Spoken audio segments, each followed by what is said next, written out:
नमस्कार अनि हार्दिक स्वागत गर्दछु कार्यक्रम मेरो कथामा यसभन्दा अगाडि सृजना पौडेल बागलुङकी नवस्रष्टाको कथा वाचन गरेको थिएँ। उक्त कथा भाग 1 मात्र वाचन रहेको थियो। अब भाग 2 वाचन आजको श्रृङ्खलामा रहनेछ। भाग 1 मा हामीले आर्यन र पारुको दुर्घटना हुन्छ। दुर्घटनामा हस्पिटलमा पारुले आर्यनलाई रगत आवश्यक पर्दा सहयोग नगरेको र प्रसूनाले त्यो परिस्थितिमा अत्यन्तै आर्यनलाई भित्री हृदयदेखि नै आफ्नो रगत सहयोग गरेर आर्यनलाई बचाएको र प्रसूनाले आर्यनलाई मन पराउने, आर्यनले भने पारुलाई मन पराएको विषय रहेको थियो।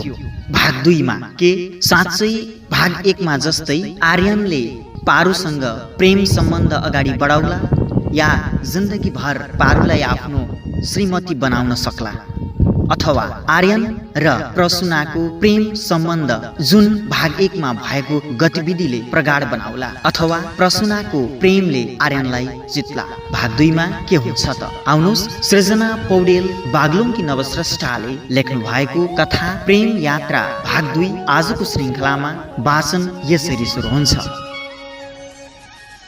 धमिलो मन पार्दै आर्यनले भन्छ, प्रसूना, मलाई माफ गरिदेऊ न है।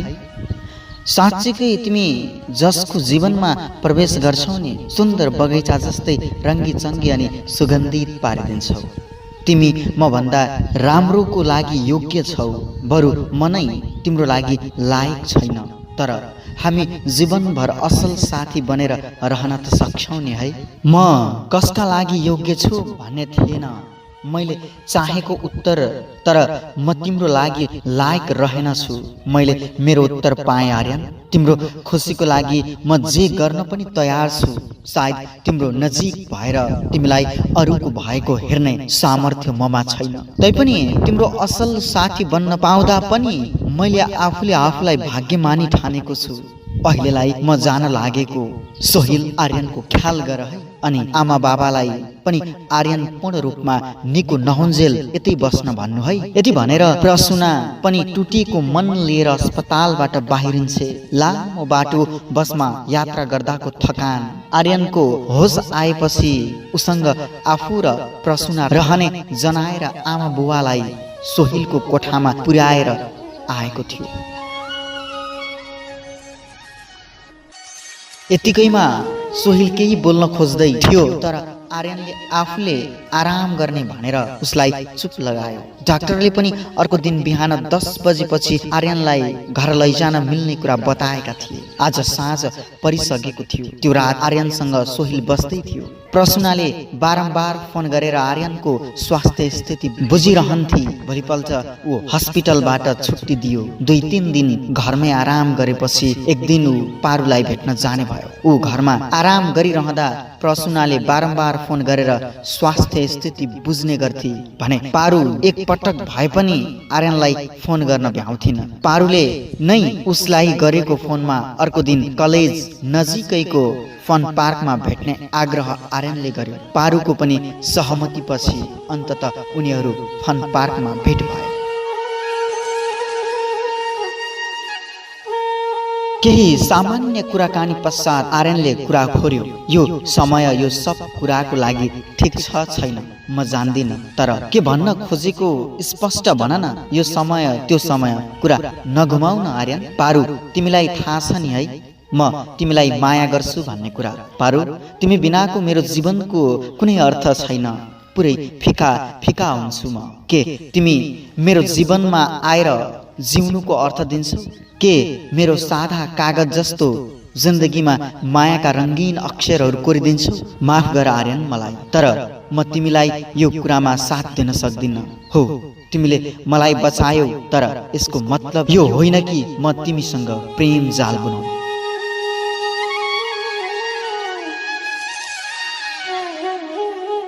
मैले तिमीलाई बचाउनु मेरो धर्म थियो, गरेँ। यसको बदलामा माया मागेको होइन तिमीसँग। मैले त तिमीलाई माया गर्ने हक मात्र मागेको हुँ, तर तिमी किन यो हक दिन चाहन्नौ?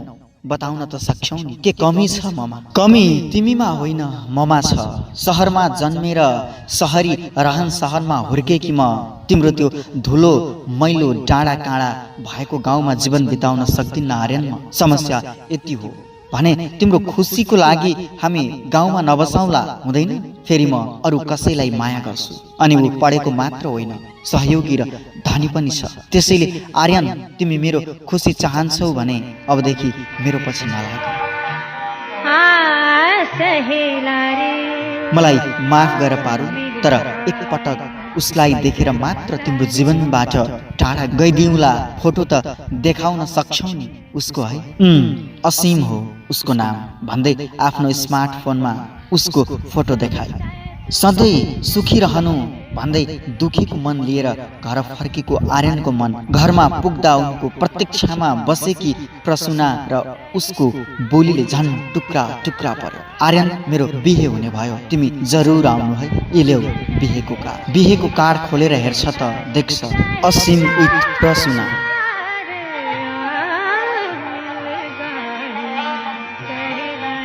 यति बेला कार्यक्रम मेरो कथामा आज सृजना पौडेल बागलुङकी नवस्रष्टाको कथा वाचन गरिरहेको छु।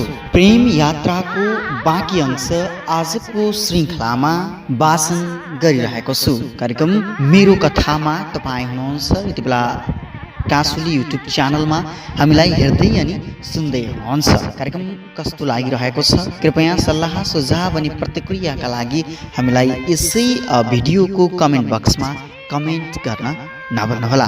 तपाईँको पनि यस्तै अन्तरकुन्तर मनभित्रका तपाईँका कथा जो तपाईँको जिन्दगीमा घटेका छन्, तपाईँ ती पलहरूलाई बिर्सन सक्नु भएको छैन र एउटा तपाईँको त्यो लेखनीलाई सदाका लागि मेमोराइज गर्न एउटा अभिलेख राख्न चाहनुहुन्छ भने हामीलाई पठाउन सक्नुहुनेछ। हामी कार्यक्रम मेरो कथामा तपाईँले लेख्नु भएको तपाईँको जिन्दगीको कथा वाचन गर्ने गर्दछौँ। लागौँ आजको दोस्रो भाग प्रेम यात्रा कथा वाचन। प्रसुना बधाई छ तिमीलाई, तर कस्तो केटालाई आफ्नो सहयात्री बनाउन थाल्यौ त? आर्यनको यस प्रश्नमा प्रसुनाको उत्तर थाहा छैन। अझ मलाई त उसको नामको साथमा मेरो बाबाको कलेज पढ्ने बेलाको साथीको छोरा हो भन्ने बाहेक केही थाहा छैन। तिम्रो एक्सिडेन्ट भन्दा 4-5 दिन अगाडिदेखि बाबा आमाले मेरो बिहेको कुरा चलाउनु भएको थियो, तर म मानिरहेको थिइनँ। जब तिमीले हस्पिटलमा पारु बाहेक अरू सोच्दिन भन्यौ म एकदमै टुटेकी थिएँ। त्यसै दिन घरमा पुग्दा कृष्ण अङ्कल असीमको बाबा घरमै हुनुहुन्थ्यो। उहाँले नै मलाई सम्झाउन थाल्नुभयो। उहाँको कुरामा आएर भन्दा पनि आफ्नो मायाबाट टुटेको मनले अभिभावकले कुरा सुन्न कर म केही सोचिन। बाबालाई भनिदिएँ हजुरहरूले मेरो लागि राम्रो नै सोच्नु भएर होला, म कसरी नाइ भन्न सक्छु। अब असीम पनि अर्को महिनामै अमेरिका जाने रे, त्यसैले छिट्टै नै बिहे गर्ने भन्यो। असीमसँग मेरो भेट भएकै छैन, मैले त फोटो पनि नहेरी हुन्छ भनिदिएको। तिम्रो बाबा आमाले तिम्रो लागि खोजेको केटा राम्रो नै होला, जीवन सुखी खुसी काट्नेछौ। शुभकामना प्रसन्न।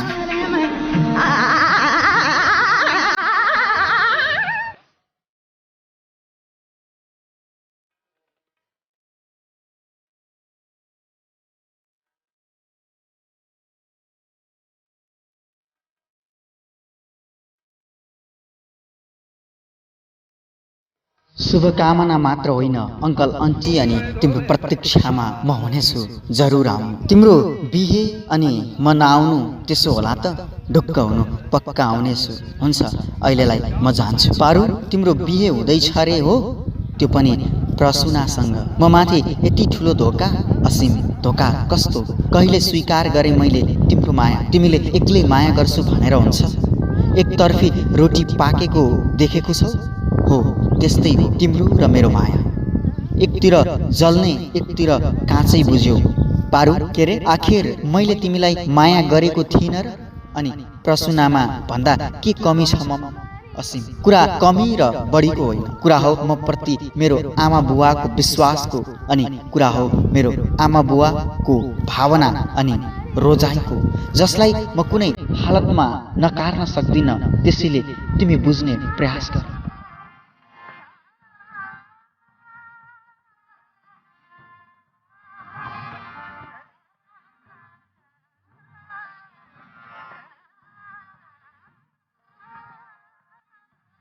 पारु, बुझ्ने प्रयास त तिमी गर मेरो मायालाई। तिमी किन कहिले बुझ्न चाहन्नौ मलाई? किन असीम तिमी जहिले यस्तै ल्याङ कुरा नगर। हिजो पनि तिमीलाई मैले स्वीकारेको थिइनँ, आज पनि स्वीकार्न सक्दिनँ। अझ अब त मेरो बिहे पक्का भो, झन् पछि हट्ने कुरै आएन। बरु तिमी आफ्नो यो हट छोडिदेऊ, मेरो पछि लाग्न। आफ्नो जिन्दगीमा अघि बढ पारु, यस्ता जिद्दी कुरा नगर। पारु रुँदै, मलाई यसरी नछोड असीम, तिमी बिना म बाँच्न सक्दिन्न, मलाई छोडेर नजाऊ न है। आँखाबाट आँसु पुछेर जङ्गिँदै, जाऊ तिमी, तर याद गर तिम्रो बिहे प्रसुनासँग हुने छैन तिम्रो बिहे त्योसँग। तिमी फर्केर आउनेछौ म कहाँ, म फर्काउनेछु तिमीलाई। असीम पागल जस्तो कुरा नगर, आफूलाई सम्हाल। अहिले म गएको उता आर्यन छटपटाइरहेको हुन्छ, असीम नाम सोचिरहेको हुन्छ। कतै पारुले भनेको असीम र प्रसुनाको असीम एउटै त होइन र? तर फेरि सोच्छ, नाम त जुझ्न भइहाल्छ नि, होइन होला एउटै त। यत्तिकैमा प्रसुनाको फोन आउँछ। हेलो प्रसुना, आर्यन मलाई सोहिलको नम्बर देऊ न, उसलाई बिहेमा बोलाउनु छ कि। आर्यनले सोहिलको नम्बर दिन्छ। अनि सुन त, आज मलाई असीमले भेट्न बोलाउनु भएको छ। पहिलो पटक भेट्दैछु म उहाँलाई, तर अप्ठ्यारो लागिरहेको छ। आफूले सोचेको कुरा प्रसुनालाई भन्न खोज्छ, तर फेरि के सोच्ली भनेर भन्न सक्दैन। अनि भन्छ, अरू नै केही हुँदैन, तिमी जता जान्छौ नि जादु नै छरेर आउँछौ। शुभकामना। हुन्छ, म राख्छु है आर्यन, बाई।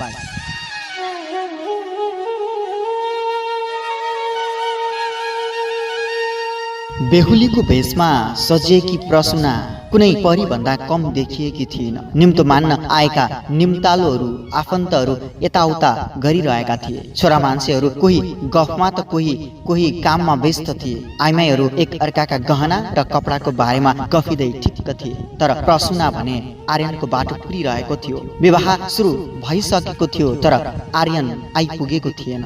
एकैछिनमा आर्यन आफ्ना आमा बुवा र सोहिलको साथमा मण्डपमा प्रवेश गर्यो। प्रसुना बल्ल खुसी भई, तर आर्यन झस्कियो। आखिर उसको शङ्का सही साबित भयो। प्रसुनाको दुला त पारुकै असीम रहेछ। अब यो कुरा विवाह मण्डपमा बसिसकेकी प्रसुनालाई कसरी बनाऊ? ऊ छटपटाउन थाल्यो। आर्यन, म तिम्रै प्रतीक्षामा थिएँ। अब बल्ल खुसी भएँ म। प्रसुना आफै आर्यन नजिक आएर भन्छे, तर म हैरान छु प्रसुना, तिमीलाई केही भन्नु छ? मैले एकछिन एकान्तमा आउँछु। के कुरा हो यही भनिहाल, म अब कतै जान मिल्दैन। उसले सबै कुरा भन्यो, तर प्रसुना मुसुक्क मुस्कुराएर भने, आर्यन मलाई सबै कुरा थाहा छ। त्यो दिन म उसलाई भेट्न जाँदा उहाँले पारुको बारेमा सब भनिसक्नु भयो। त्यही कुरा भन्न त भेट्न बोलाउनु भएको रहेछ। तिमीले मेरो बारे सोच्यौ, खुसी लाग्यो, तर ढुक्क हो, उहाँ असल हुनुहुन्छ। बरु तिमी पारुलाई सम्झाऊ, तिम्रो मायाले जित्नेछ। यति भनेर ऊ मण्डपमै फर्की। केही बेरमा सिन्दुर राख्ने समय हुँदै थियो। आर्यनको मोबाइलमा पारुको फोन आयो। अलि कष्टपूर्ण आवाजमा उसले भने, एउटा एमएमएस प्रसुनाको मोबाइलमा पठाएकी छु, छिटो हेर्न भन्नु, फेरि ढिला हुन सक्छ। आर्यनले तुरन्त प्रसुनालाई पारुले भनेका कुरा सुनायो। आफ्नो साथी सुनिसासँग मोबाइल मागेर हतार अनलक गरी त साँच्चीकै एमएमएस थियो। यो देखेपछि के गर्ने केही सोच्न सकिन प्रसुनाले। एकदमै अवाक भई, प्रसुना के भयो, किन आत्तिएकी अनि नबोलेकी किन, के देख्यौ मोबाइलमा त्यस्तो? असीमले प्रसुनालाई सोध्छ। अब यो विवाह हुन सक्दैन असीम, धेरै हिम्मत जुटाएर प्रसुनाले भन्छे। के भन्छौ प्रसुना तिमीले? के छ त्यहाँ त्यस्तो? के देख्यौ तिमीले? आफै हेर्नुहोस्। प्रसुनाले मोबाइल असीमको हातमा थमाइदिएर थचक्क बस्छे। यता मानिसहरूको खस्याक खुसुक सुरु भइसकेको हुन्छ।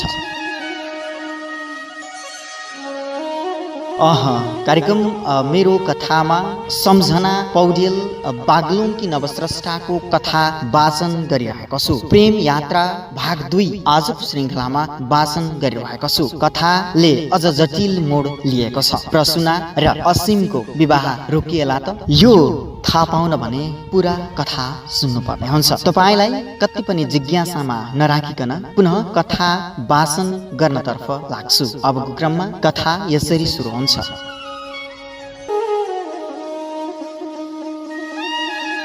असीम एकदमै अतालिन्छ र भन्छ, प्रसूना अब के गर्ने? आफैमा आत्तिएकी प्रसूना भन्छे, अब यो बिहे हुँदैन असीम हाम्रो, तपाईँ जानुस् पारु कहाँ। तिमी के भन्छौ प्रसूना? तिमी यसरी तिम्रो के हुन्छ अनि हाम्रो परिवारको के हुन्छ? के भन्दैछस् प्रसूना त? किन रोक्ने विवाह? प्रसूनाका आमा बुवाले असीमको हातको मोबाइल खोज्दै भन्छन्। उता सबै मानिसको भिडले आर्यन, प्रसूना, असीम र परिवारलाई घेरिसकेका हुन्छन्। त्यहाँ सबैको चासोको विषय रहेको हुन्छ पारुको यमएमएस। तपाईहरूको पनि यही खुल्दुली छ है? आउनुहोस् पहिला त्यो रहस्यबाट पर्दा उठाउँ। प्रसूना, आखिर मेरो प्रेम तैँले खोसिस है? आखिर के छ तमा त्यस्तो जुन मैले असीमलाई दिन सकिन? असीमले मेरो कुरा कहिल्यै सुनेन। कति सम्झाएँ तर जति सम्झाउँदा नि मेरो मायालाई बुझ्न चाहेन। त्यसैले मैले आत्महत्या गर्दैछु। डराउन पर्दैन, तिमीहरू दुवै फस्दैनौ। म स्वेच्छाले मर्दैछु। तिमीहरूको विवाह सकिँदा मेरो जीवन सकिनेछ। तर यदि असीमले अलिकति पनि माया गर्छ भने मेरो लासमा फूल चढाउन पठाइदिनु।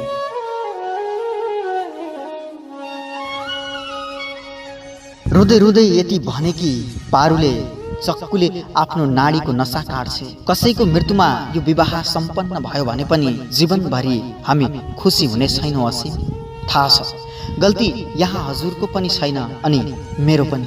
तर कसैको जीवनभन्दा मेरो विवाह अनि इज्जत ठुलो कुरा होइन। हजुर प्रति मेरो कुनै गुनासो रहने छैन। जानुस्, पारुलाई बचाउनुस् असीम, जानुस्। प्रसूनाले गहभरि आँसु पारेर आफूलाई बलियो बनाउँदै असीमलाई भन्छे। त्यहाँ अरू सबै दर्शक जस्तै हेरेका हेरै हुन्छन्। असीम केही भन्न खोज्दै थियो तर प्रसूनाले नै सजिलो पारिदिन्छे र जानुस् भन्दै पठाउँछे। एकपटक पारुको बाबालाई फोन गरेर जानुहोस्। पारुलाई अस्पताल पुर्याइसकेको पारुको बाबाले असीमलाई भन्छ। असीम अस्पतालतर्फ लाग्छ। प्रसूनाको समझदारीमा सबैले उसलाई स्याबासी दिन्छन्। यहाँ मण्डपमा आर्यन बस्छ। यसरी आर्यन र प्रसूनाको शुभ विवाह सम्पन्न हुन्छ।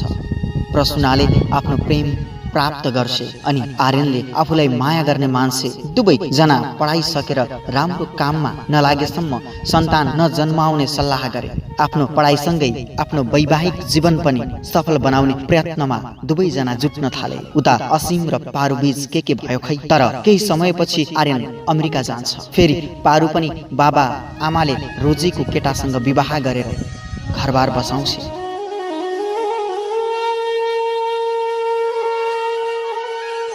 माया भन्ने कुरा पनि बुझ्नै नसकिने छ है। न भएर बाँच्न नै सकिन्छ, न चाहेर पाउन नै। जसको भाग्यमा जति लेखेको हुन्छ त्यति पाउने हो। न कसैको पागलपनले माया पाउन सकिन्छ, न रुवाबासीले नै। माया गर्न मात्र हाम्रो हातमा हुन्छ। पाउने नपाउने उपरवालालाई नै तय गर्न दिनुहोस्। तर कसैलाई माया गर्नुहुन्छ भने निस्वार्थ गर्नुहोस्, गरिरहनुहोस्, तर माया गर्न चाहिँ नछोड्नुहोस्। माया प्राप्ति मात्र नभइकन समझदारी पनि हो। जहाँ समझदारी हुन्छ त्यहाँ हरेक सम्बन्धहरू, हरेक प्रेमहरू निष्कर्षमा पुग्छन् र उक्त प्रेमले निचोड पाउँछन्। जसरी कथामा पारुले प्रेम प्राप्तिका लागि आफ्नो हात काटिन्, काट्दैमा उसले असीमलाई पाउन सकिनन्। त्यसैले प्रेम प्राप्तिका लागि सबै कुरा, सबै हद तोड्नु जायज रहँदैन। त्यसैले माया, प्रेम सृजनाजीले भने जस्तै उपरवालालाई नै तय गर्न दिनुहोस्। यो भन्दैमा प्रेम सार्थकता त बन्दैन, तर पनि दुवै समझदारीले अगाडि बढ्नुभयो भने पक्कै पनि माया, प्रेम जिन्दगीभर जीवित रहनेछ।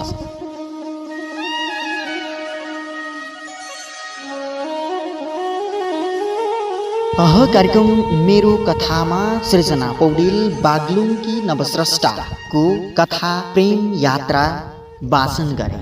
कस्तो रह्यो सल्लाह सुझाव अनि प्रतिक्रिया दिन भने नभुल्नुहोला। यदि कार्यक्रम मन परेको खण्डमा कमेन्ट, लाइक, सेयर अनि सब्स्क्राइब गर्न भने नभुल्नुहोला। र तपाईका पनि यस्तै अन्तरकुन्तर मनभित्रका तपाईका शब्दहरू छन् भने, तपाईका कथाहरू छन् भने हामीलाई कमेन्ट गर्न सक्नुहुनेछ र हामीले तपाईलाई सम्पर्क गर्नेछौँ र तपाईको कथा पुनः अर्को श्रृङ्खलामा वाचन यसरी नै गर्नेछौँ। आजको श्रृङ्खलाबाट बिदा हुने बेला भएको छ। कथा उपलब्ध गराएर सहयोग गर्नुहुने सन्तोष सापकोटालाई धेरै धेरै धन्यवाद र लेखिका सृजना पौडेल प्रति आभारी रहँदै आजको कार्यक्रमबाट बिदा हुन्छु। हवस् त, नमस्कार।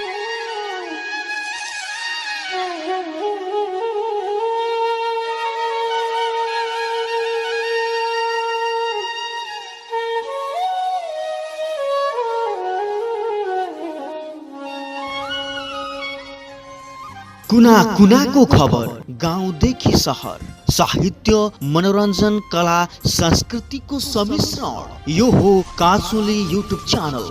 हामीलाई लाइक, कमेन्ट, सब्स्क्राइब गर्न नभुल्नु।